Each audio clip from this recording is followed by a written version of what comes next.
So I have a little bit of a confession to make. I had a hive die. So before I kind of get into this video, I want to say that this happens as a beekeeper. You're going to have hives die. But yeah, let's actually get into it, and I'm going to kind of piece together as far as what I thought happened to this hive after looking back at my records and everything else, and kind of taking a look at myself. But let's dive into this. I considered not making this video, but you know what, if this helps somebody out, then that's worth it to me. So let's dive into it. Let's take a look at this.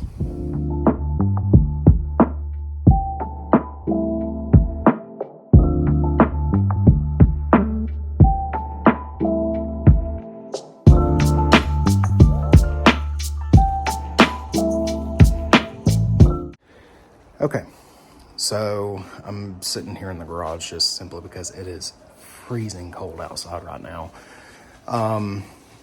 I've already went through and pretty much gotten their frames out of the hive and went on ahead and frozen them and stuff like that, just to kill off any wax moth or anything like that.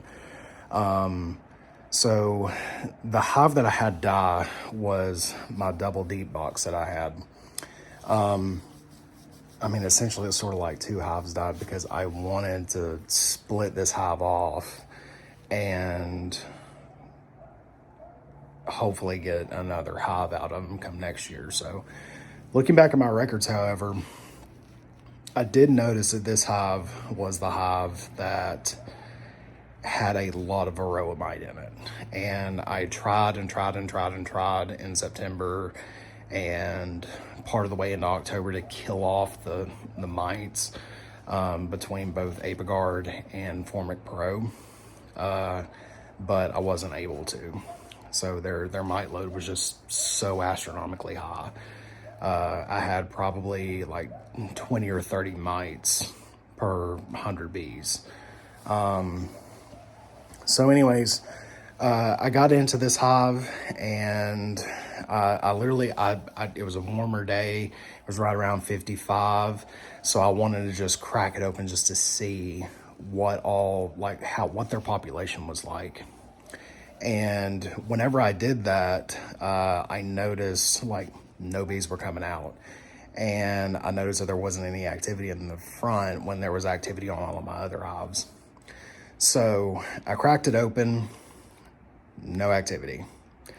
Got to peering down between the frames, no bees. So I was like, oh crap. And finally I got along to one frame, and I saw they were all kind of frozen. They were all still. They had their heads stuck in the comb. And yeah, I know it wasn't a moisture issue or anything like that, just simply because there wasn't any mold on the inside of the hive. None of the frames looked wet, nothing to that degree. They still had quite a few stores. So let's take a look at their stores here. And whenever I say they still had quite a few stores, they still had quite a few stores. The entire center of this right here is eaten out. And all around the sides, they still have capped over honey. There's some of it that's still in there. I've went on ahead and frozen these frames. I'm gonna kind of keep them in the freezer just to kind of get back to the bees whenever they start moving around and stuff. But anyways, so what I kind of noticed was they did not eat out around the center portion of that. So what I'm kind of piecing together is their mites just got so overloaded going into winter, and the mites really sort of started killing off a lot of the bees. And when you have to think about it, if you have a cluster that's like this big and you don't treat for your mites, and that cluster starts decreasing rapidly over winter, and you get into the dead of winter and that cluster's so small, that they can't really keep that center warm. And if like the outside portions of that hive is cold, they can't really kind of move around inside the hive to get their stores. So they sit there in the center, and once they eat out that center and all the food's gone and they can't move, and they slowly start dying off and they start freezing, and then that's it. Your hive's dead. So that's kind of what I'm piecing together. I did find the queen, so I know that they didn't like lose the queen throughout winter or anything along those lines. So I did find her. She was frozen. Yeah, so kind of the lesson that I learned out of this whole ordeal was, number one, treat for your mites. I got my packages in April. I didn't treat in April. And I wished I had. It would have set me a lot of headache back and stuff like that going into September, when their population and stuff like that during the spring exploded, and I was littered with Varroa all throughout my hives, just about it. So yeah, lesson learned there. The other thing was, I really kind of wish that I had started treating earlier in the summer for my Varroa. I wish I had started treating right around the 1st of August instead of waiting till September to start treating.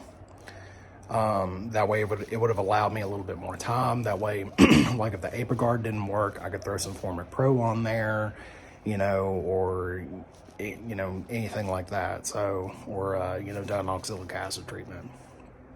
So, but overall, yeah, this is a step that's hard. You learn it as you go. But it's a lesson I learned as a beekeeper. So if this video helps out anybody else as far as understanding, how drastic Varroa is to a population of bees, then let that be it. But hive loss is something that happens.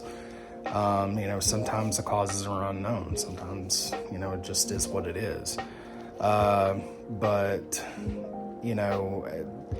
as a beekeeper, you gotta kind of take a look back at yourself and figure out, what could I have done differently, or what could I have done better, and then take that lesson and put it towards the future in treating your other hives, or if it's a different technique that you can use. The biggest thing is keep trucking, keep doing your beekeeping. Don't get discouraged. I did.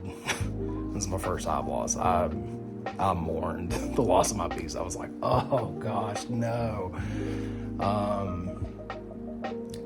Didn't like sit there and cry over them, but I almost kind of did, maybe. Anyways, but seriously, take the lesson, learn from it, move forward, and keep trucking, keep beekeeping, and anyways, guys, that's pretty much all I've got for today. But if this video helps somebody out, and if you want to, hit that like button, hit the subscribe, leave me a comment down in the comment section. I do love hearing from you guys. And all of my other beekeepers out there, if there was something else, that I could have done differently, hit me up, let me know.